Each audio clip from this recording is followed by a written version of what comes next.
नमस्कार, आपका स्वागत करता हूँ मैकेनिकल बिहेवियर ऑफ मटेरियल्स जिसको हम हिंदी में पढ़ेंगे। लास्ट पार्ट तक हमने देखा कि जो मीन स्ट्रेस की वैल्यू होती है फटिग साइकिल में, जो मीन स्ट्रेस की वैल्यू होती है वो हमने शून्य मान के चली थी। यानी मैक्सिमम स्ट्रेस और जो मिनिमम स्ट्रेस है उनका मैग्नीट्यूड सेम था।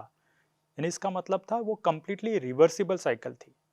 इस पार्ट से हम देखेंगे कि जो मीन स्ट्रेस शून्य नहीं होगा तो उसका इफेक्ट क्या हो सकता है फटिग लाइफ पे।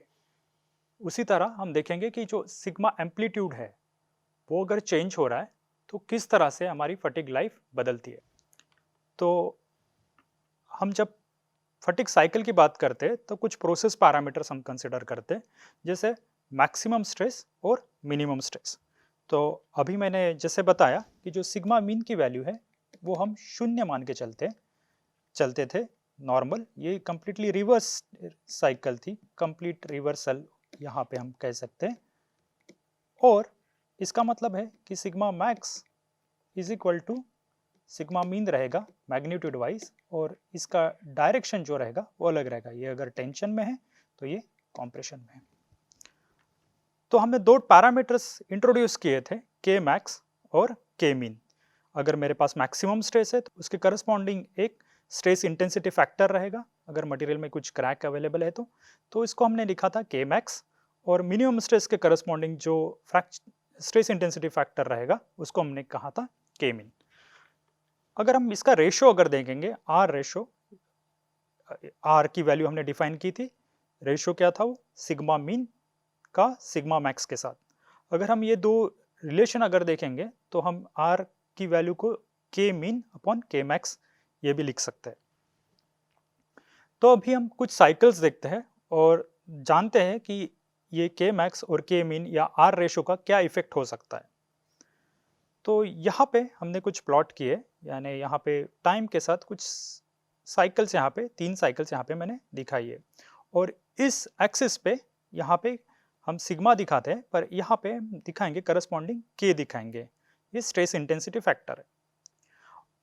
और हम कहते हैं कि ये जो के ऑपरेशनल है ये मिनिमम स्ट्रेस इंटेंसिटी फैक्टर रहेगा जो क्रैक को ओपन करेगा। ये हमने देखा था जब हम पेरिस लॉ के बारे में डिस्कस कर रहे थे। अभी हम देखते हैं कि ये के ऑपरेशनल मेरे मटेरियल के लिए कुछ इस तरह से ये कांस्टेंट है। और अभी हम 3 साइकिल्स देखेंगे, ये पहली साइकिल, ये दूसरी साइकिल और तीसरी साइकिल।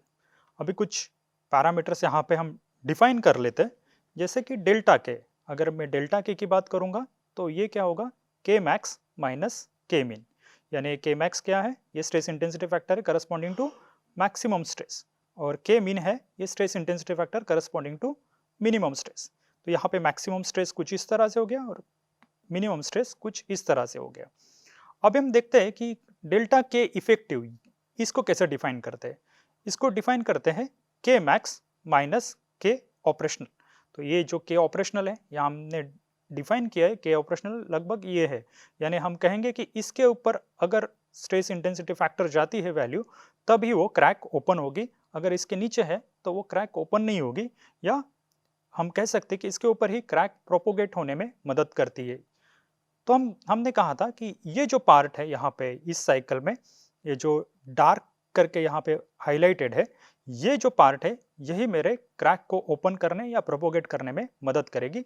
इसलिए हमने इसको नाम दे दिया है डेल्टा के इफेक्टिव, और ये वैल्यू मिलती है के मैक्स माइनस के ऑपरेशनल से। अब ये डेल्टा के की वैल्यू यहाँ पे हम देखेंगे इस साइकिल के लिए, फर्स्ट साइकिल के लिए, इसको हम डिफरेंस मानेंगे के मैक्स माइनस के मीन। तो ये टोटल जो वैल्यू है ये होगी मेरी डेल्टा के, जो डिफरेंस होगा ये होगा डेल्टा के।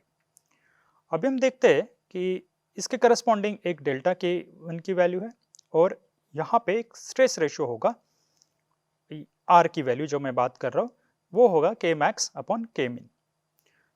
अभी हम देखते हैं दूसरी साइकिल, यहाँ पे हम कंसिडर करते हैं ये जो दूसरी साइकिल है।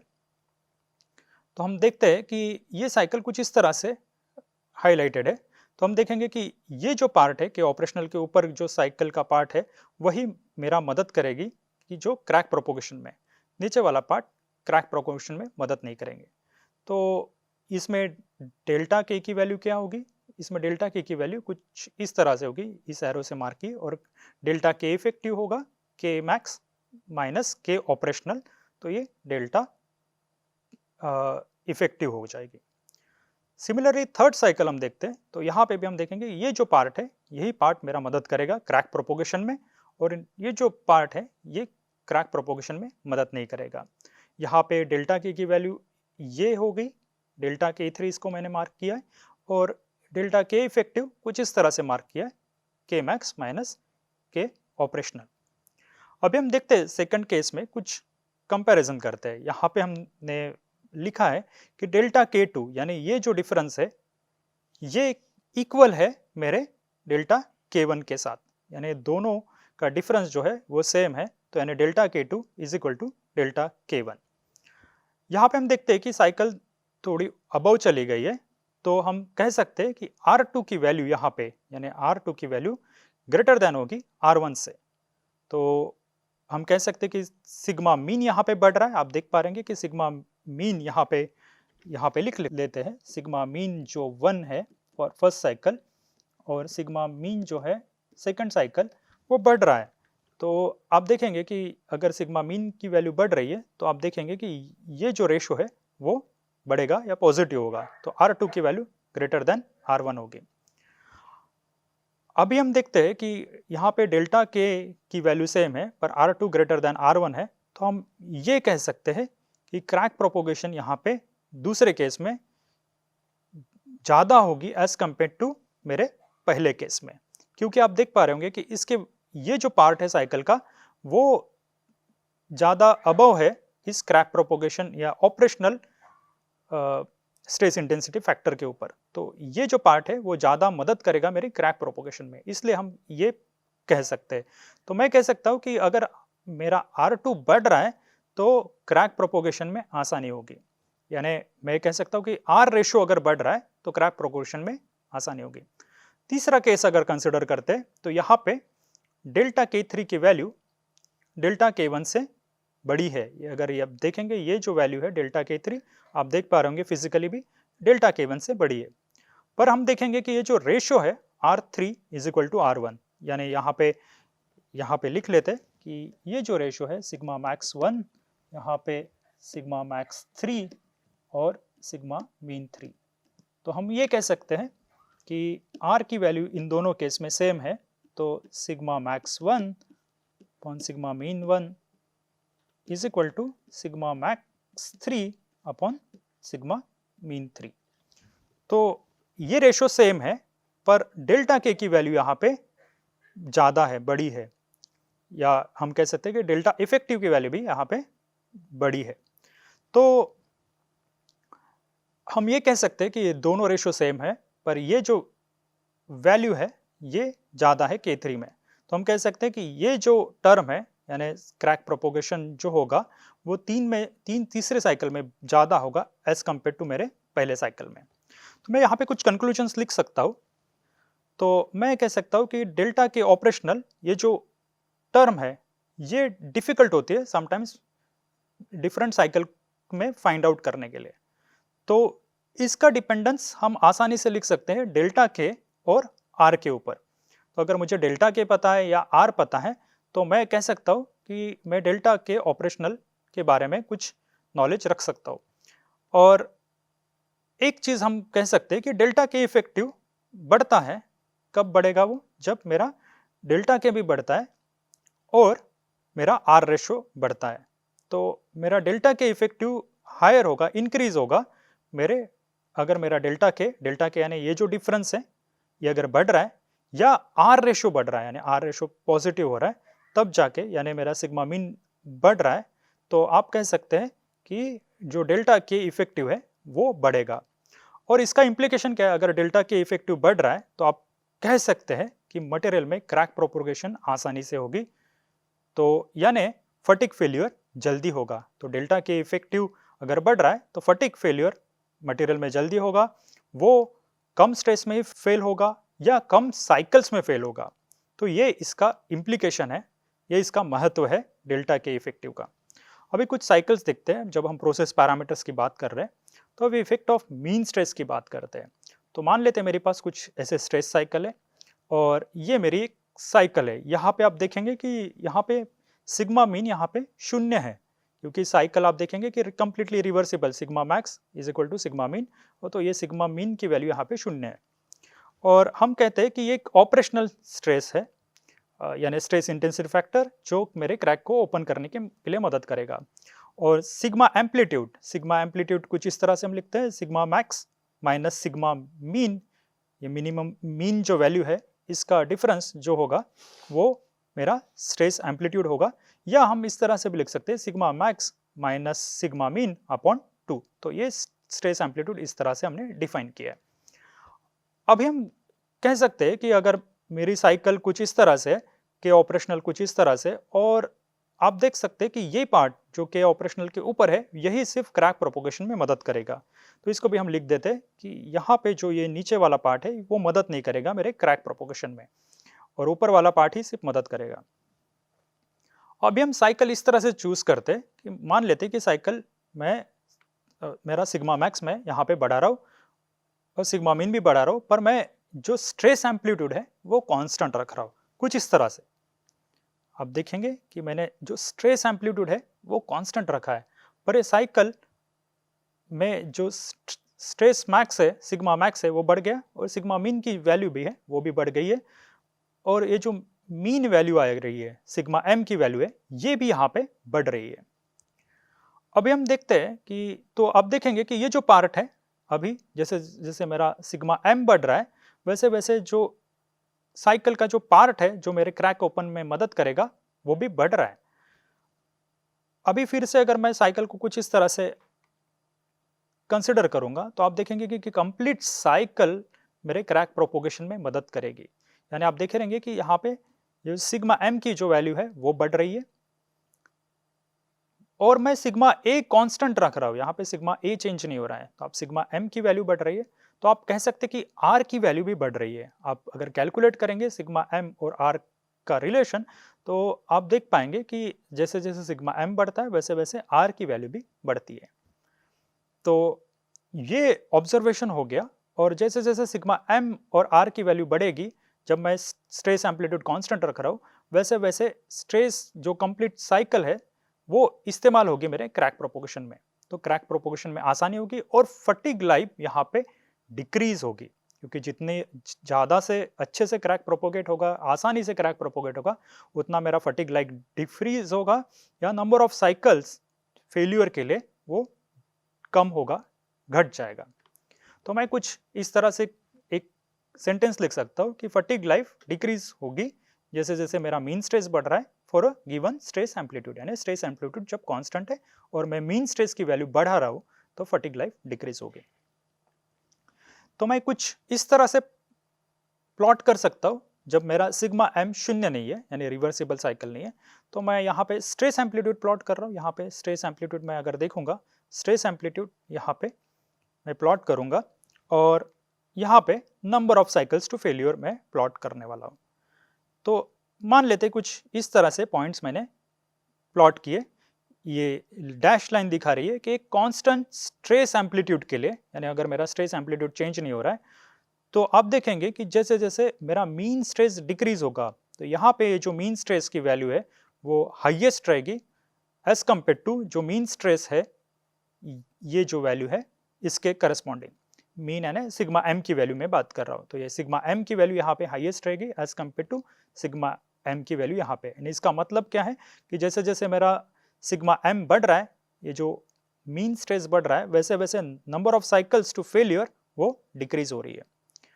अगर मैं कांस्टेंट सिग्मा एम के लिए मैं अगर प्लॉट करूंगा कुछ इस तरह से, तो मुझे कुछ इस तरह से एसन कर्व टाइप मिलेगा। Stress amplitude versus number of cycles कुछ इस तरह से मिलेंगे। ये कांस्टेंट मेरा सिग्मा एम की वैल्यू है। तो आप देख पा रहे होंगे कि ये जो सिग्मा m1 है ये लेस देन सिग्मा m2 है, लेस देन सिग्मा m3 है, और लेस देन सिग्मा m4 है।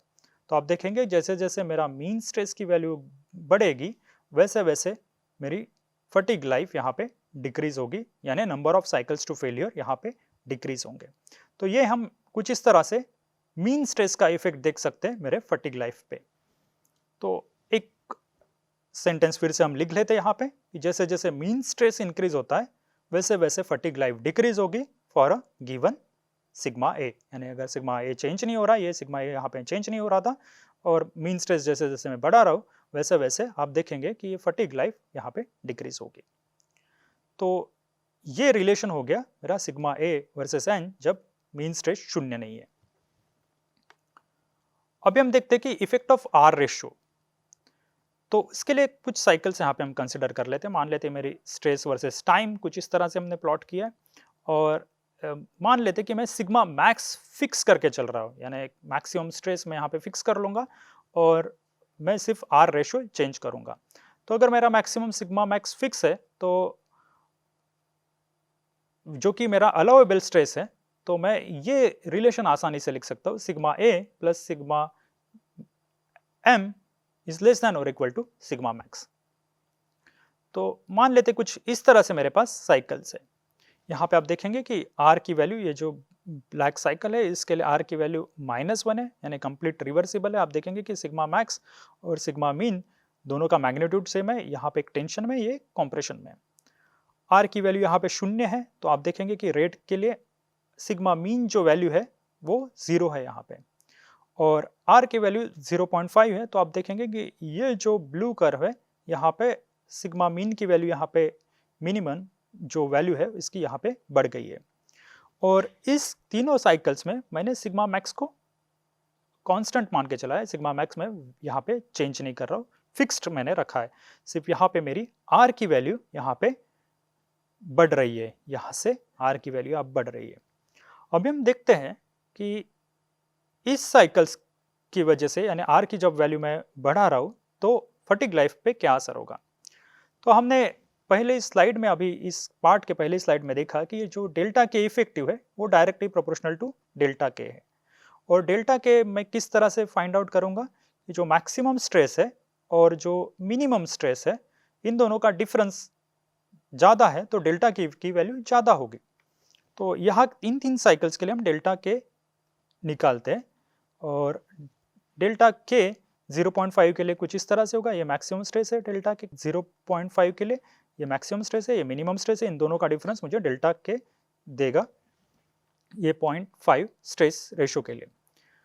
सिमिलरली अगर मैं आर इक्वल टू 0 कंसिडर करूंगा तो sigma max minus sigma mean, ये जब स्ट्रेस रेशियो 0 है तो इसलिए डेल्टा के की वैल्यू यहाँ पे इस तरह से दिखाई है। आर इक्वल टू -1 है, तो आपको ये जो वैल्यू है ये डेल्टा के की वैल्यू मिलेगी। यहाँ पे डेल्टा के -1 के लिए यहाँ पे मैंने मार्क किए है sigma max minus sigma mean. तो आप देख पा रहे होंगे कि जैसे जैसे मेरा आर रेशियो बढ़ रहा है वैसे वैसे डेल्टा के की वैल्यू कम हो रही है। तो या ये मैं कह सकता हूँ कि जब मैं सिग्मा मैक्स को फिक्स करके रखा हो, या यहाँ पे सिग्मा मैक्स चेंज नहीं हो रहा है, कांस्टेंट है, और सिग्मा मीन मैं बढ़ा रहा हूँ, तो वैसे वैसे आर की वैल्यू बढ़ेगी, तो वैसे वैसे डेल्टा के की वैल्यू यहाँ पे घटेगी। मैं इस तरह से लिख सकता हूँ कि डेल्टा के R equal to -1 greater than delta के at R equal to 0 is greater than delta के एट आर इक्वल टू 0.5। तो हमने ये रिलेशन यहाँ पे देखा है। तो मैं इफेक्टिव वैल्यू की भी मैं इस तरह से रिलेशन ला सकता हूँ। तो आप देख पाएंगे कि जब r इक्वल टू -1 है तो डेल्टा के इफेक्टिव ज़्यादा है एज कम्पेयर टू जब मेरा r पॉजिटिव हो रहा है या बढ़ रहा है। तो इस केस में क्रैक प्रोपोगेशन आसानी से होगी, यानी इसका मतलब ये होगा कि अगर क्रैक प्रोपोगेशन आसानी से होगी तो आपकी फटीग लाइफ यहाँ पे डिक्रीज होगी। तो मैं कुछ इस तरह से रिलेशन लिख सकता हूँ कि मैक्सिमम स्ट्रेस मैं अगर प्लॉट कर रहा हूँ, यहाँ पे आप देखेंगे वाई एक्सिस पे मैंने मैक्सिमम स्ट्रेस प्लॉट किया और एक्स एक्सिस पे मैंने number of cycles to failure मैंने प्लॉट किए। तो मुझे कुछ इस तरह से ये जो एसन कर्व इस तरह से मिलेंगे। तो अगर मैं r की वैल्यू प्लॉट करूंगा तो मैं देख पाऊंगा कि r इक्वल टू -1 के लिए मुझे stress versus number of cycles SN curve इस तरह से मिलेगा। तो आप देख पा रहे होंगे कि ये जो r equal to -1 as compare to जब r 0.3 है, तो अब आप देखेंगे कि एक सेम साइकिल के लिए यहाँ पे मार्क कर सकते हैं हम, एक सेम साइकिल के लिए जैसे मेरी साइकिल फिक्स्ड है, तो आप देखेंगे कि ये जो स्ट्रेस है वो मैक्सिमम अलाउएबल स्ट्रेस कम हो गया एज कम्पेयर टू आर, जैसे जैसे आर मेरा बढ़ रहा है। या मैं एक और एक चीज़ लिख सकता हूँ, जैसे मैं कांस्टेंट सिग्मा मैक्स की बात करूँगा तो आप देखेंगे कि ये जो वैल्यू है, एक कांस्टेंट सिग्मा मैक्स मैंने अगर फिक्स करके रखा है, तो जैसे जैसे आर मेरा घट रहा है, आर यहाँ पे इस डायरेक्शन में घट रहा है, तो number of cycles to failure यहाँ पे घट रहा है। तो आप देख पा रहे होंगे कि r इक्वल टू 0.3 और r इक्वल टू -1 में ये डिफरेंस है। तो हम एक कंक्लूजन यहाँ पे लिख सकते हैं कि जैसे जैसे मेरा डेल्टा के इंक्रीज होता है, वैसे वैसे मेरी फटीग लाइफ डिक्रीज होगी, क्योंकि डेल्टा के जब इंक्रीज होगा तो डेल्टा के इफेक्टिव इंक्रीज होगा। डेल्टा के इफेक्टिव अगर इंक्रीज हो रहा है तो मटेरियल जल्दी या लोअर नंबर ऑफ साइकिल्स पे फेल होगा। तो ये हो गया मेरे इफेक्ट ऑफ आर रेशो। इस केस में हमने सिग्मा मैक्स को फिक्स करके रखा है, ये आपको याद रखना है। तो अगर हम यहाँ पे सिग्मा ए को कांस्टेंट मान के चलेंगे और आर की वैल्यू बढ़ाएंगे तो फटीग पे अलग असर होगा। ये आपको याद रखना है कि हम क्या पैरामीटर्स के साथ प्ले कर रहे हैं। तो अभी हम देखते हैं कि इन दोनों को हम किस तरह से एक कांस्टेंट लाइफ डायग्राम के साथ रिप्रेजेंट कर सकते हैं। हमने सिग्मा ए का वैल्यू देखा कि सिग्मा ए किस तरह से चेंज नहीं हो रहा है और मेरा सिग्मा एम जब बढ़ रहा है तब फटीग लाइफ डिक्रीज होती है। अब हम दोनों को किस तरह से रिप्रेजेंट करेंगे तो हमें फटीग लाइफ मटेरियल की डिटरमाइन करने में आसानी होगी। तो हमने ये साइकिल अभी लिखी थी एस एन कर्व, हमने इस तरह से स्ट्रेस एम्पलीट्यूड यहाँ पे प्लॉट किया वाई एक्सिस पे और एक्स एक्सिस पे नंबर ऑफ साइकिल्स प्लॉट किया, और हमने देखा कि जैसे जैसे ये सिग्मा एम मीन वैल्यू बढ़ रही है वैसे वैसे स्ट्रेस लाइफ घट रही है। यहाँ पे हमने ये देखा था।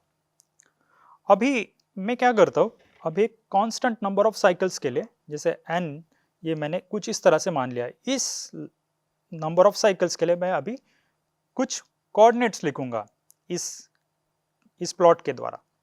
जैसे कुछ इस तरह से, जैसे मैंने ये n number of cycles n1 cycles के लिए मैंने लिख लिया है सिग्मा a1 सिग्मा m1, ये इसके कोऑर्डिनेट्स मैंने कुछ इस तरह से लिख लिए।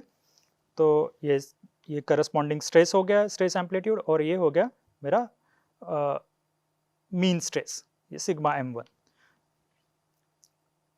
सिग्मा m2 के लिए ये हो जाएगा सिग्मा a2, ये हो गया स्ट्रेस एम्पलीट्यूड, और ये पॉइंट हो जाएगा सिग्मा a3 और ये पॉइंट हो जाएगा sigma a4 corresponding to their mean stress values.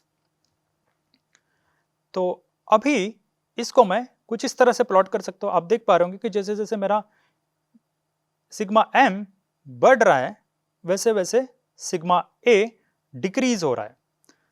तो मैं ये रिलेशन लिख सकता हूँ यहाँ पे, ये कांस्टेंट लाइफ n1 के लिए, फॉर ये पर्टिकुलर लाइफ n1 के लिए मैं ये लिख सकता हूँ कि जैसे जैसे मेरा मीन स्ट्रेस यहाँ पे बढ़ रहा है वैसे वैसे सिग्मा a यहाँ पे घट रहा है, डिक्रीज हो रहा है।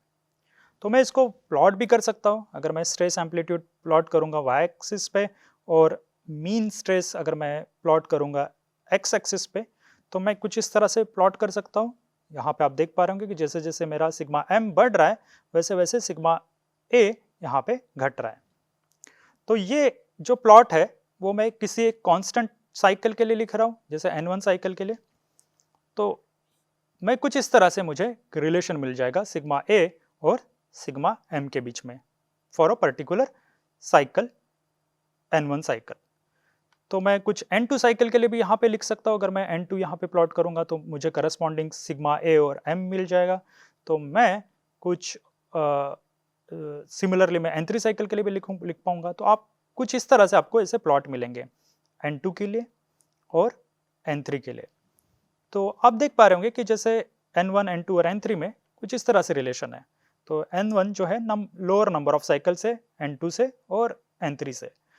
तो आप देख पा रहे होंगे कि जैसे जैसे मेरी नंबर ऑफ साइकिल्स में बढ़ाते जा रहा हूँ वैसे वैसे सिग्मा एम्पलीट्यूड घटेगा, वो इस प्लॉट से ही आपको मिलेगा। तो ये जो हो गया, इसको हम कुछ इस तरह से समझ सकते हैं कि ये जो है ये मेरी कांस्टेंट लाइफ डायग्राम है। अगर मैं N1 साइकिल की बात करूँगा तो मुझे स्ट्रेस एम्पलीट्यूड और मीन स्ट्रेस के बीच में कुछ इस तरह से रिलेशन मिलेगा। जब N2 की बात करूँगा तो मुझे कुछ इस तरह से रिलेशन मिलेगा, और N3 की जब मैं बात करूँगा कुछ इस तरह से रिलेशन मिलेगा। जब हमें SN कर्व की बात की थी तब हमने कहा था कि ये जो बाउंड्री है ये क्या दर्शाती है, ये दर्शाती है फेल्यूर लाइन या फेल्यूर बाउंड्री। तो अगर हम देखेंगे कि इसके अगर नीचे स्ट्रेस है, अगर ये मैं पॉइंट कंसिडर कर रहा हूँ सिग्मा A1 और sigma M1 for N1 cycle, तो आप देखेंगे कि अगर मेरा स्ट्रेस इससे कम है या नंबर ऑफ साइकिल इससे कम है तो मटेरियल फेल नहीं होगा, या इससे ऊपर है या नंबर ऑफ साइकिल इससे ज़्यादा है तो मटेरियल फेल होगा। तो ये रीजन में आपका मटेरियल सेफ रहेगा, इस रीजन में मटेरियल फटिक फेल करेगा। तो सिमिलरली यहाँ पे मैं कह सकता हूँ कि ये जो लाइन है ये क्या दर्शा रही है, ये भी दर्शा रही है एक फेल्यूर लाइन या फेल्यूर बाउंड्री। तो ये जो मेरा सेफ रीजन हो जाएगा इस लाइन के अंदर, अगर N1 की बात करूंगा तो ये पूरा एरिया, इसके अंदर जो भी वैल्यूज है उसमें मेरा मटेरियल सेफ वर्क करेगा। इसके ऊपर अगर जाएगा तो ये मटेरियल फेल होगा। बाउंड्री दर्शाती है कि फेल्यूर लाइन क्या होगी। तो N2 के लिए ये बाउंड्री लाइन हो जाएगी और N3 के लिए ये बाउंड्री लाइन हो जाएगी। इसको हम कहते हैं कांस्टेंट लाइफ डायग्राम। तो ये हो गया मेरा स्ट्रेस एम्पलीट्यूड और मीन स्ट्रेस का इफेक्ट फटीग लाइफ पे। तो इस डायग्राम से आप आसानी से समझ पाएंगे कि मटेरियल कब फेल होगा और किस कंडीशन में फेल होगा। अभी हम फिर से देखते हैं कि सिग्मा ए और सिग्मा एम की बीच में जो रिलेशन है जो हमने अभी प्लॉट किया था कुछ इस तरह से, जैसे मैंने ऑल्टरनेटिंग स्ट्रेस इस वाई एक्सिस पे प्लॉट किया है और मीन स्ट्रेस कुछ इस तरह से प्लॉट किया है। अभी हम इन दोनों के बीच में मैथमेटिकल रिलेशन की बात करेंगे, इसको हम कभी कभी कहते हैं फटीग फेलियर क्राइटेरिया। तो यहाँ पे मैंने बात की ये जो स्ट्रेस है ये ओरिजिन है, तो यहाँ पे स्ट्रेस 0 होगी। तो अब देखेंगे कि अगर ये 0 है तो मीन स्ट्रेस की जब मैं बात करूंगा, सिग्मा एम की बात करूंगा, तो ये टेंशन में रहेगा और ये कॉम्प्रेशन में रहेगा। अभी मैं बात करता हूँ, यहाँ पे आप देख पा रहे होंगे कि ऑल्टरनेटिंग स्ट्रेस इस पॉइंट पे 0 है, सिग्मा ऑल्टरनेटिंग ए 0 है। यानी ये क्या हो गया, ये यहाँ पे कोई साइकिल्स नहीं है, यानी इसका मतलब क्या है, सिग्मा मैक्स ये मैथमेटिकली और direction wise equal to sigma mean हो जाएगा। यानी आपके पास कोई साइकिल नहीं रहेगी, एक स्टैटिक लोड रहेगा, ये टाइम के साथ वेरी नहीं करेगा, तो ये स्टैटिक लोड हो गया। तो अब हम देखते हैं कि ये सिग्मा ए अगर 0 है तो सोडरबर्ग ने ये प्रपोज किया था कि मटेरियल कब फेल होगा, मटेरियल फेल होगा जब मटेरियल का यील्ड स्ट्रेंथ की पॉइंट पहुंच जाएगी। तो सोडरबर्ग ने ये प्रपोज किया कि अगर मीन स्ट्रेस की वैल्यू अगर यील्ड स्ट्रेंथ से अगर ज्यादा है तो मटेरियल इसके बाद फेल होगा। तो ये एक लिमिटिंग पॉइंट यहाँ पे सोडरबर्ग ने मार्क करके रखा है। सिग्मा एम की वैल्यू जब 0 हो जाएगी, यानी कंप्लीटली रिवर्सिबल स्ट्रेस की जब मैं बात कर रहा हूं, तब आप देखेंगे जो ऑल्टरनेटिंग स्ट्रेस की वैल्यू है वो सोडरबर्ग ने कंसीडर की, ये हो जाएगी मेरी फटीग स्ट्रेंथ या इंड्योरेंस लिमिट जब मैं n साइकिल्स की बात कर रहा हूं, क्योंकि हम जो प्लॉट कर रहे हैं टिपिकल n साइकिल के लिए हम बात कर रहे हैं। तो ये जो वैल्यू हो जाएगी सिग्मा ए की, इसके ऊपर जब इंड्योरेंस लिमिट के ऊपर मैं जाऊंगा तब मटेरियल फेल होगा। इसके नीचे अगर मेरी ऑल्टरनेटिंग स्ट्रेस की वैल्यू रहेगी तब मटेरियल सेफली वर्क करेगा। तो सोडरबर्ग ने एक लीनियर रिलेशन दिया है, क्योंकि हमने सिग्मा ए और सिग्मा एम के बीच में रिलेशन लाना है। तो सोडरबर्ग ने कंसिडर किया कि ये जो बाउंड्री है ये मेरी बाउंड्री दर्शाएगी कि मेरा सेफ रीजन कौन सा है। तो ये जो पार्ट है ये मेरा सेफ पार्ट हो जाएगा, इसके ऊपर मेरा मटेरियल फेल होगा। तो एक रिलेशन यहाँ पे हम लिख सकते हैं। अभी हम कंसिडर करते हैं जब मीन स्ट्रेस की वैल्यू सिग्मा वाई एस है तब मटेरियल फेल होगा कि नहीं होगा। तो हम देख सकते हैं कि जब सिग्मा ए यानी स्टैटिक लोड होगा तब सिग्मा वाई एस पे मटेरियल फेल नहीं होता है, तो मटेरियल यील्ड होता है, फेल होता है मटेरियल यूटीएस पे। तो इस लाइन को मॉडिफाई किया है गुडमन ने। तो गुडमन ने क्या कंसिडर किया कि गुडमन ने कंसिडर किया रिलेशन इंड्योरेंस लिमिट का या फटीग स्ट्रेंथ का यूटीएस के साथ, और उन्होंने एक लाइन ड्रॉ की और बताया कि ये लाइन जो है ये मेरा से इसके नीचे जो रहेगा वो मेरा सेफ रीजन रहेगा और इसके ऊपर जो रहेगा वो अनसेफ रीजन रहेगा। इसको कहते हैं गुडमैन लाइन। और तीसरा क्राइटेरिया अगर प्रपोज किया है तो ये इन दोनों का लीनियर रिलेशन नहीं बताया, ये बताया है पैराबोला के साथ। तो ये जो प्रपोज किया है ये गर्बर ने प्रपोज किया है, तो इसको कहते हैं, ये जो लाइन है इसको कहेंगे गर्बर पैराबोला। तो अभी हम देखते हैं कि ये जो तीनों सरफेसेस है या लाइन्स है या बाउंड्रीज है, ये फेल्यूर लाइन बताती है, फेल्यूर बाउंड्री बताती है। तो इसके नीचे अगर है तो मटेरियल सेफ रहेगा। तो तीनों क्राइटेरिया हम देखेंगे कि इनका मैथमेटिकल रिलेशन क्या हो सकता है। तो सबसे पहले हम देखते हैं सोडरबर्ग लाइन देखते हैं। तो अगर हमें इस लाइन का इक्वेशन अगर निकालना है तो आप देखेंगे कि यहाँ पे हमें इंटरसेप्ट्स पता है कि यहाँ पे वाई एक्सिस पे इंटरसेप्ट है सिग्मा ई, और सोडरबर्ग जब कंसीडर करता है तो सोडरबर्ग रिलेशन कंसीडर करता है सिग्मा वाई एस का। तो अगर हम मीन स्ट्रेस यानी एक्स एक्सिस पे अगर इंटरसेप्ट की बात करेंगे तो ये जो डिस्टेंस होगा ये सिग्मा वाई एस होगा। और आपको पता है कि इक्वेशन ऑफ लाइन हम इंटरसेप्ट मेथड से किस तरह से निकालते हैं। अगर मेरे पास कुछ इस तरह से एक्स एक्सिस है, वाई एक्सिस है, तो और ये इंटरसेप्ट्स है, ये इंटरसेप्ट्स है, मान लेते हैं बी और मान लेते हैं ये ए, तो आप इस तरह से लिख सकते हो x upon a plus y upon b is equal to 1। ये हो जाएगा ये लाइन का इक्वेशन। कुछ इस तरह से हम इक्वेशंस लिखते हैं लाइन के। तो वही हम फंडामेंटल अप्लाई करेंगे सोडरबर्ग लाइन का इक्वेशन निकालने के लिए। तो वाई एक्सिस पे, वाई एक्सिस मेरी सिग्मा ए है, स्ट्रेस एम्पलीट्यूड या अल्टरनेटिंग स्ट्रेस, तो ये सिग्मा ए है, और यहाँ पे इंटरसेप्ट होगा मेरा सिग्मा ई, तो ये हो जाएगा इंड्योरेंस लिमिट। प्लस हम लिखेंगे एक्स एक्सिस पे यहाँ पे सिग्मा एम आ जाएगा, ये सिग्मा एम, और इंटरसेप्ट होगा सिग्मा वाई एस, क्योंकि Soderberg sigma y s consider करता है, उसके ऊपर मीन स्ट्रेस की वैल्यू इसके ऊपर जाएगी तो मटेरियल फेल होगा। और ये हो जाएगा इक्वेशन मेरे सोडरबर्ग लाइन का इक्वल टू 1। उसी तरह से हम गुडमैन लाइन लिख सकते हैं। तो गुडमैन लाइन में आप देखेंगे कि ये वाई इंटरसेप्ट तो कांस्टेंट है यानी सिग्मा ई है यहाँ पे, और यहाँ पे सिर्फ गुडमैन कंसिडर करते हैं सिग्मा यूटीएस यानी अल्टीमेट टेंसाइल स्ट्रेंथ। तो यहाँ पे हम लिखेंगे कुछ इस तरह से, और ये हो जाएगी गुडमैन लाइन का इक्वेशन।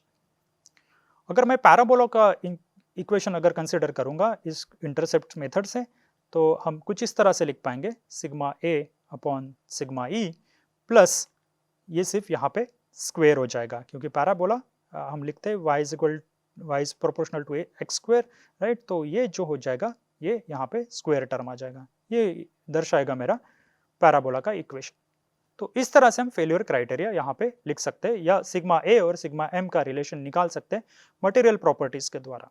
हमें अगर फटिक लिमिट पता है या फटिक स्ट्रेंथ पता है, इंड्योरेंस लिमिट पता है या फटिक स्ट्रेंथ पता है, और सिग्मा यूटीएस या सिग्मा वाईएस पता है इन दोनों में से, तो हम ये क्राइटेरिया इस्तेमाल करके आप सेफ और अनसेफ रीजन निकाल सकते हैं। तो ये जो पहला सोडरबर्ग लाइन या सोडरबर्ग क्राइटेरिया मैं अगर कंसिडर करूंगा, ये मोर कंजर्वेटिव है, क्योंकि आप देखेंगे कि सिग्मा वाईएस पे मटेरियल फेल नहीं होता है, सिर्फ फील्ड होता है, पर ये जो रीजन है वो सेफ रीजन यहाँ पे घट रहा है यहाँ पे। तो आप देखेंगे कि ये मोर कंजर्वेटिव क्राइटेरिया है। गुडमैन लाइन जो है वो मोस्टली यूज करते हैं मैथमेटिकली या एनालिसिस के लिए हम मोस्टली इस्तेमाल करते हैं, और ये जो गर्बर पैराबोला है ये क्राइटेरिया हम इस्तेमाल करते हैं मोस्टली डक्टाइल मटेरियल्स के लिए, क्योंकि ये अच्छा फीड देता है, पर एनालिसिस में आसानी हमें गुडमैन लाइन से मिलती है। तो ये तीनों क्राइटेरिया का अपना अपना एक महत्व है। आप कोई भी क्राइटेरिया इस्तेमाल कर सकते हैं। अगर आपको मोर कंजर्वेटिव से भी इस्तेमाल करना है तो आप सोडरबर्ग क्राइटेरिया करिए। गुडमैन आसानी से इस्तेमाल करते हैं, बहुत सारे मटेरियल्स के लिए इस्तेमाल करते हैं, और ये अच्छा फीड देता है आपके डक्टाइल मटेरियल्स के लिए। तो ये हो गया alternating stress versus mean stress के बीच का रिलेशन। अभी हम देखते हैं कि इस अल्टरनेटिंग स्ट्रेस को मैं कुछ अलग तरह से रिप्रेजेंट कर सकता हूँ। तो यहाँ पे मैंने कुछ इस तरह से मार्क किया है, एक्स एक्सिस मैंने मीन स्ट्रेस, ये कांस्टेंट यानी मीन स्ट्रेस चेंज नहीं की है, तो यहाँ पे मीन स्ट्रेस मैंने प्लॉट किया है, यहाँ पे ये ओरिजिन मैंने प्लॉट किया है, मार्क किया है, और ये जो है मैं रेंज ऑफ स्ट्रेस की बात करूँगा या स्ट्रेस रेंज की बात करूँगा। मान लेते हैं कि अगर ये मेरा ओरिजिन यहाँ पे मैंने फिक्स कर दिया, तो इसके ऊपर ये टेंशन है और इसके नीचे वैल्यूज जो रहेगी वो कॉम्प्रेशन दर्शाएगी। सेम वे ये रेंज ऑफ स्ट्रेस के लिए यहाँ पे टेंशन है पॉजिटिव वाई एक्सिस और नेगेटिव वाई एक्सिस आपको कॉम्प्रेशन दर्शाएगी। तो स्ट्रेस रेंज यानी हम इस तरह से लिख सकते हैं, इसको हम लिख लेते हैं एक बार। अगर मैं सिग्मा एम्पलीट्यूड की बात करूंगा तो मैं स्ट्रेस रेंज डिवाइडेड बाय 2 लिख सकता हूँ, या इस तरह से स्ट्रेस रेंज आप लिख सकते हैं sigma max minus sigma mean upon 2। तो अभी कुछ पॉइंट्स यहाँ पे मार्क कर लेते हैं, जैसे सिग्मा वाई एस और सिग्मा यू टी एस। तो यहाँ पे मैंने sigma y s yield strength mark कर लिया, सिग्मा यू टी एस, और उसके करस्पॉन्डिंग मैंने रेंज ऑफ स्ट्रेस पे भी ये 2 पॉइंट्स मार्क कर लिए। अभी हम जानते हैं कि अगर मैं रेंज ऑफ स्ट्रेस को किस तरह से रिप्रेजेंट कर सकता हूँ, सिग्मा मैक्स और सिग्मा मीन द्वारा। तो मैं सिग्मा मैक्स और सिग्मा मीन यहाँ पे मैंने प्लॉट किए।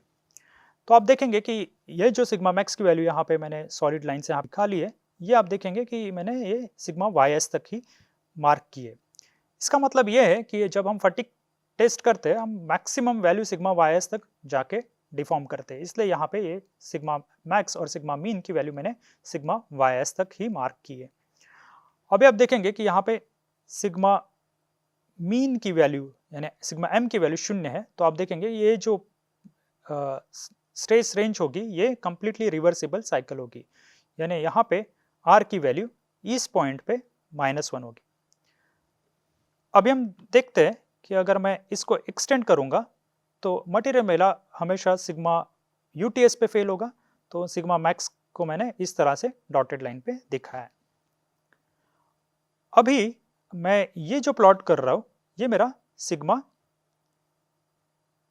मेरी सिग्मा एम की वैल्यू होगी, जो रेट मार्क्ड है वो सिग्मा एम होगा, मीन स्ट्रेस। और ये जो होगी सिग्मा एम की वैल्यू यहाँ पे हम लिख सकते हैं, सिग्मा एम क्या होगा, sigma max plus sigma mean divided by 2। और ये हमेशा इस एक्सिस के साथ 45 डिग्री एंगल बनाएगी। तो आप देखेंगे कि ये एक्स और वाई एक्सिस के साथ 45 डिग्री में इंक्लाइंड रहेगी। अभी हम सिग्मा रेंज की बात करेंगे, तो सिग्मा रेंज जब मैं बात करूंगा, सिग्मा रेंज क्या हो जाएगा, sigma max minus sigma mean. तो इस सिग्मा एम के लिए ये सिग्मा आर हो जाएगा, सिग्मा रेंज हो जाएगी। ये अगर मैं बात करूंगा तो ये सिग्मा एम्पलीट्यूड होगी, यानी अगर आप डिफरेंस देखेंगे sigma max minus sigma mean यानी सिग्मा एम, ये हो जाएगा मेरा सिग्मा एम्पलीट्यूड। तो आप देख पा रहे होंगे कि ये जो रीजन है यहाँ पे मैंने शेडेड किया, ये दिखाएगा मेरा कि ये रीजन में अगर मैं ऑपरेट करूंगा तो ये रीजन होगा मेरा सेफ रीजन होगा। ये मैं particular n number of cycles के लिए प्लॉट कर रहा हूँ। तो आप देखेंगे कि इस अगर particular n number of cycles के लिए मैं कंसिडर करूंगा तो ये जो रीजन होगा ये सेफ रीजन होगा। तो आप कह सकते हैं कि ये जो सिग्मा एम्पलीट्यूड है, जैसे जैसे मेरा मीन स्ट्रेस यानी सिग्मा एम बढ़ रहा है तो मेरा सिग्मा एम्पलीट्यूड जो मैं अप्लाई कर सकता हूँ वो घटेगा। तो आप इस तरह से इस डायग्राम को समझ सकते हैं। इस डायरेक्शन में अगर देखूंगा तो यहाँ पे देखेंगे कि ये सिग्मा एम 0 से नीचे है, तो ये कॉम्प्रेसिव स्ट्रेसेस है दोनों। और हमें पता है कि कॉम्प्रेसिव मीन स्ट्रेसेस ये बेनिफिशियल होते हैं मेरे फटीग लाइफ को इम्प्रूव करने में, क्योंकि ये जो स्ट्रेसेस है वो मेरे क्रैक को ओपन नहीं करेंगे। तो इसलिए यहाँ पे इसको हम कह सकते हैं कि कॉम्प्रेसिव स्ट्रेसेस हेल्प करेंगे, तो मेरी फटीग लाइफ यहाँ पे बढ़ेगी। इस डायग्राम को हम कहते हैं गुडमन डायग्राम। तो ये रिलेशंस अभी यहाँ पे हमने 3 क्राइटेरिया यहाँ पे देखे, जिससे हम सिग्मा ए और सिग्मा एम की वैल्यूज निकाल सकते हैं, और कुछ ग्राफिकल रिप्रेजेंटेशंस देखे मेरे सिग्मा एम्पलीट्यूड और सिग्मा मीन स्ट्रेस के बीच में। अभी हम कुछ कंसिडर करेंगे जब मैं फटीग लाइफ असेसमेंट की बात करता हूँ। तो जनरली क्या होता है एप्लीकेशंस में, जैसे एक एग्जांपल मैं यहाँ पे एरोप्लेन का देना चाहता हूँ। तो अगर मैं फ्लाइट प्रोफाइल देखूंगा, यानी ये जो कंपोनेंट है एरोप्लेन के, अगर ये स्ट्रेस कुछ एक्सपीरियंस कर रहे हैं तो किस तरह से स्ट्रेस चेंजेस होते हैं। तो यहाँ पे मैंने रिलेटिव स्ट्रेस प्लॉट किया और टाइम यहाँ पे मैंने टाइम स्केल यहाँ पे प्लॉट किए। तो आप देखेंगे कि जैसे जैसे मैं एरोप्लेन का अगर एग्जाम्पल अगर कंसिडर कर रहा हूँ तो आप देखेंगे कि यहाँ पे पहले एरोप्लेन जब टैक्सी से रनवे तक जाता है तो कुछ स्ट्रेस इस तरह से एक्सपीरियंस करेगा, जब उड़ान लेता है तो कुछ इस तरह से स्ट्रेस एक्सपीरियंस करेगा, फिर जब एक सर्टन हाइट पे पहुंच जाता है तो कुछ इस तरह से क्रूज टाइम में वो इस तरह से स्ट्रेस एक्सपीरियंस करेगा, बीच में हवा का टर्बुलेंस आता है तो कुछ इस तरह से स्ट्रेस एक्सपीरियंस करेगा, या जब डिसेंड करेगा, जब उतरने की या लैंडिंग की तैयारी करता है तब कुछ इस तरह से स्ट्रेस एक्सपीरियंस करता है, और जब लैंड करता है तब कुछ कॉम्प्रेसिव स्ट्रेस वो एक्सपीरियंस करता है, फिर टैक्सिंग टू गेट वो कुछ इस तरह से स्ट्रेस एक्सपीरियंस करता है। तो हम देखेंगे कि कुछ मैक्सिमम टेंशन इस तरह से एक्सपीरियंस करते हैं ये एरोप्लेन के कंपोनेंट्स, या मैक्सिमम कंप्रेशन इस तरह से एक्सपीरियंस करते हैं। तो अगर मैं मीन स्ट्रेस की बात करूंगा, सिग्मा एम की बात करूंगा, तो कुछ इस तरह से मैं देख पा रहा हूँ। तो यहाँ पे आप देखेंगे कि नंबर ऑफ साइकिल्स यहाँ पे अलग है, मीन स्ट्रेस की वैल्यू यहाँ पे अलग है।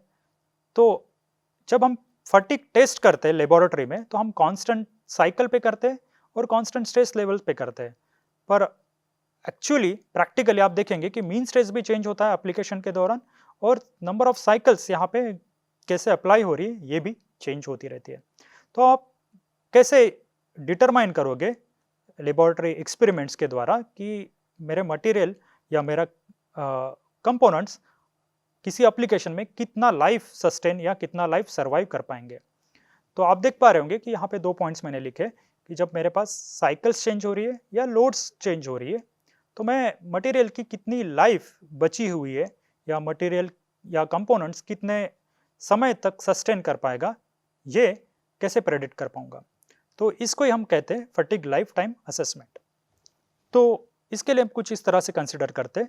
इसके लिए हम एक कंसेप्ट इस्तेमाल करते हैं, एक्यूमुलेटिव डैमेज ड्यूरिंग फटीग। मान लेते कि टाइम के साथ मेरे कुछ ओवर स्ट्रेस साइकिल्स इस तरह से, तो कुछ साइकिल्स इस तरह से, मटेरियल इस तरह से एक्सपीरियंस कर रहा है ये स्ट्रेस साइकिल, फिर ये समय के बाद मटेरियल कुछ हायर स्ट्रेसेस एक्सपीरियंस कर रहा है और साइकिल्स कुछ इस तरह से हैं, फिर ये समय के बाद मटेरियल कुछ इस तरह से स्ट्रेस एक्सपीरियंस कर रहा है एंड साइकिल्स कुछ इस तरह से हैं, या ये समय के बाद मटेरियल कुछ इस तरह से साइकिल्स एक्सपीरियंस कर रहा है या स्ट्रेस एक्सपीरियंस कर रहा है। तो आप देख पा रहे होंगे कि एप्लीकेशन के दौरान ये स्ट्रेस और साइकिल्स के नेचर चेंज हो रहा है। तो हम कैसे डिटरमाइन करेंगे कि मटेरियल कितने समय तक या कितने साइकिल तक ये स्ट्रेस एक्सपीरियंस कर पाएगा या एप्लीकेशन में सेफली ऑपरेट कर पाएगा। तो इसके लिए हम ये कंसिडर करते हैं, मान लेते हैं कि अगर मैं लेबोरेटरी टेस्ट कर रहा हूँ इस स्ट्रेस लेवल पे और इस साइकिल्स के लिए, तो मटेरियल फेल होगा मेरे NF1 साइकिल के बाद। यानी अगर मैं कंटिन्यूसली यही साइकिल अगर इस्तेमाल कर रहा हूँ तो NF1 साइकिल के बाद मटेरियल फेल होगा। इस साइकिल के लिए मटेरियल फेल होगा NF2 के बाद, इस साइकिल पे मटेरियल फेल होगा NF3 के बाद, और इस स्ट्रेस लेवल और इस साइकिल्स के लिए मटेरियल फेल होगा NF4 के बाद। यानी ये NF4 क्या है, नंबर ऑफ साइकिल्स ये स्ट्रेस लेवल 4 पे फेल होने के लिए, NF3 भी उसी तरह नंबर ऑफ साइकिल्स फेल होने के लिए क्या है, ये तीसरे स्ट्रेस लेवल पे फेल होने के लिए, ये नंबर ऑफ साइकिल्स है फेल होने के लिए 2 स्ट्रेस लेवल पे, और ये नंबर ऑफ साइकिल्स है फेल होने के लिए 1 स्ट्रेस लेवल पे। तो मान लेते हैं कि मटेरियल जो और या कंपोनेंट है वो कुछ N1 साइकिल्स इस स्ट्रेस लेवल पे है, N2 साइकिल्स इस लेवल पे है, N3 साइकिल्स कुछ इस स्ट्रेस लेवल पे है, और N4 साइकिल कुछ इस स्ट्रेस लेवल पे है। तो मैं कुछ इस तरह से लिख पाऊंगा एक डैमेज या defect accumulation each over stress cycle में, यानी एक पर्टिकुलर ओवर स्ट्रेस साइकिल में कितना डिफेक्ट एक्यूमुलेशन हो रहा है।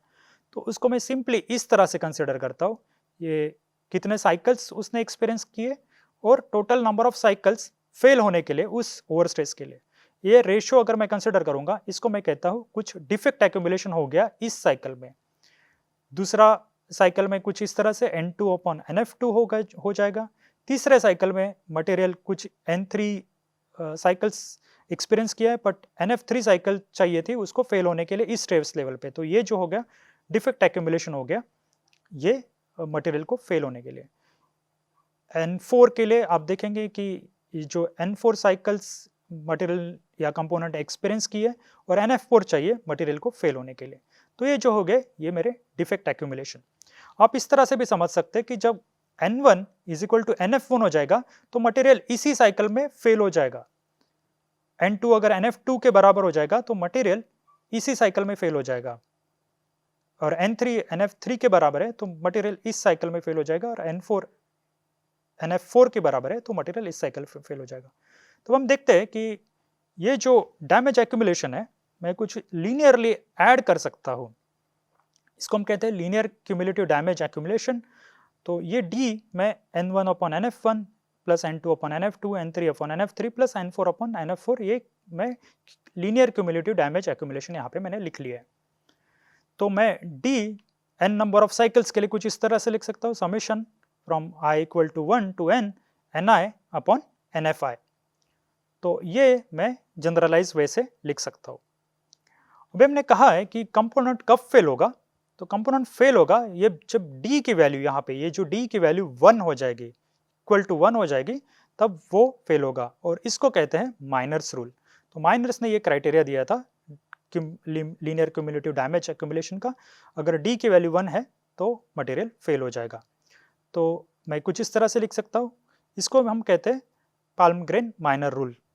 तो अगर ये मैंने कंसिडर किया है और आप देख पा रहे होंगे कि यहाँ पे अगर मान लेते हैं एक एग्जांपल ले लेते हैं, यहाँ पे इन चारों साइकिल का डैमेज ये D जो है ये, यानी मैं कुछ इस तरह से लिखूंगा I equal to 1 to 4 Ni upon NFi। अगर ये वैल्यू यहाँ पे मैंने मान ली 0.8 है तो यहाँ पे मटेरियल फेल नहीं होगा। मटेरियल फेल होगा जब डैमेज एक्यूमुलेशन ऐड हो जाएगा, यानी 0.2 और ऐड होने के बाद मटेरियल फेल होगा, क्योंकि इन दोनों का समेशन यहाँ पे 1 हो जाएगा। तो आप इस तरह से number of cycles to failure आप यहाँ पे निकाल सकते हैं। तो आप कुछ इस तरह से निकाल सकते हैं कि ये जो फेलियर डैमेज है कुछ इस तरह से आप निकाल सकते हैं। अगर यही एग्जांपल हम मान के चल रहे हैं 0.8 अगर मैं मान के चल रहा हूँ, और हमने बोला कि NF5 ये फेलियर साइकिल्स है, मेरा अगर 5th साइकिल पे है तो कितने साइकिल्स लगेगी N5 आप कैसे निकालोगे, तो आप इस तरह से निकाल सकते हो कि 0.8 पहले 4 साइकिल की होगी और N5 अपॉन NF5 ये हो जाएगी, अगर ये ऐड होके 1 हो रही है तो आप N5 यहाँ पे निकाल सकते हो। आपको NF5 पता है इस स्ट्रेस लेवल पे कितनी साइकिल्स लगेगी फेल होने के लिए, तो आप N5 यानी कितनी साइकिल मटेरियल उस स्ट्रेस लेवल पे सस्टेन कर पाएगा ये आप निकाल सकते हो आसानी से। इसको कहते हैं माइनर्स रूल। अभी मैं आपको एक एक्सरसाइज देने वाला हूँ, आपको एक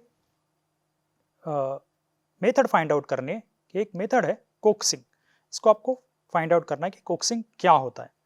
ये हो गया मेरा माइनर्स रूल, ये इससे मैं क्यूमुलेटिव डैमेज निकाल सकता हूँ और रिमेनेंट लाइफ भी निकाल सकता हूँ इस रूल से। ये सबसे आसान रूल है, मोस्टली ये इंपेरिकल रूल है, तो आप इसका इस्तेमाल करके मटेरियल की फटिग लाइफ, कितनी फटिग लाइफ बाकी है ये निकाल सकते हैं। अभी तक हमने फटिग पढ़ा है, तो अभी हम देखते हैं कि फटिग लाइफ इंप्रूव करनी है तो क्या क्या फैक्टर्स इन्फ्लुएंस करते हैं और क्या क्या फैक्टर्स हमें कंट्रोल करने पड़ेंगे। तो सबसे पहले है कि अलॉय स्ट्रेंथ। तो अगर मटेरियल की अलॉय स्ट्रेंथ हम बढ़ा रहे हैं, जैसे यील्ड स्ट्रेंथ बढ़ा रहे हैं या अल्टीमेट टेंसाइल स्ट्रेंथ हम बढ़ा रहे हैं, तो मटेरियल की फटिग लाइफ यहाँ पे बढ़ेगी। दूसरा फैक्टर है फ्रैक्चर टफनेस। हम देखेंगे कि K1 से अगर ज़्यादा है तो आप देखेंगे कि जो क्रैक प्रोपोगेशन है वो आसानी से नहीं होगा। मटेरियल टफ है तो क्रैक प्रोपोगेशन आसानी से नहीं होगा, तो हमें मटेरियल की फ्रैक्चर टफनेस यहाँ पे बढ़ानी होगी, तब जाके हम फटिग लाइफ बढ़ा सकते हैं। तीसरा है कि हमें मटेरियल्स के अंदर स्ट्रेस कॉन्सेंट्रेटर्स जो साइट्स है इसको डिक्रीज करना पड़ेगा। तो हमें मटेरियल इस तरह से डिज़ाइन करना पड़ेगा कि स्ट्रेस कॉन्सेंट्रेटर्स नहीं रहेंगे मटेरियल में। तो जैसे हमने बात की थी इंक्लूजन्स, मैन्युफैक्चरिंग डिफेक्ट्स जैसे क्रैक्स और वॉइड्स, ये हमें अवॉइड करने पड़ेंगे अगर हमें फटिग लाइफ बढ़ानी है। तो हमने देखा था कि ये जो स्ट्रेस कॉन्सेंट्रेटर्स है ये क्रैक्स न्यूक्लिएट कर सकते हैं और ये क्रैक्स फिर जाके फटिग साइकिल्स के दौरान प्रोपोगेट होकर फेल हो सकती है।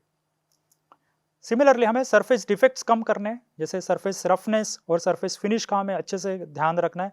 सरफेस रफनेस कम होनी चाहिए, सरफेस फिनिश अच्छे से होनी चाहिए, तब यानी सरफेस डिफेक्ट्स कम हो गए तो फटीग लाइफ मटेरियल की बढ़ेगी।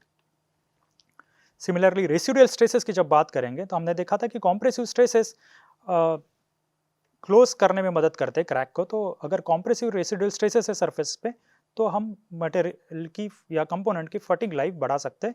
अगर टेंसाइल रेसिडुअल स्ट्रेसेस है तो वो मटेरियल की फटीग लाइफ ड्रास्टिकली डिक्रीज करेंगे। तो ये कुछ पॉइंट्स थे हमारे अंडरस्टैंडिंग, जैसे हमने बहुत सारी अंडरस्टैंडिंग यहाँ पे देखी कि फटीग के मैकेनिज्म्स क्या है, उसके द्वारा हमने ये समझ पाया कि अगर ये मैं मटेरियल के प्रॉपर्टीज़ के साथ चेंज कर सकता हूँ या प्ले कर सकता हूँ तो मैं मटेरियल की फटीग लाइफ यहाँ पे बढ़ा सकता हूँ। तो इस स्लाइड के बाद मैं कह सकता हूँ कि हमने फटीग के बारे में अच्छे से पढ़ा है।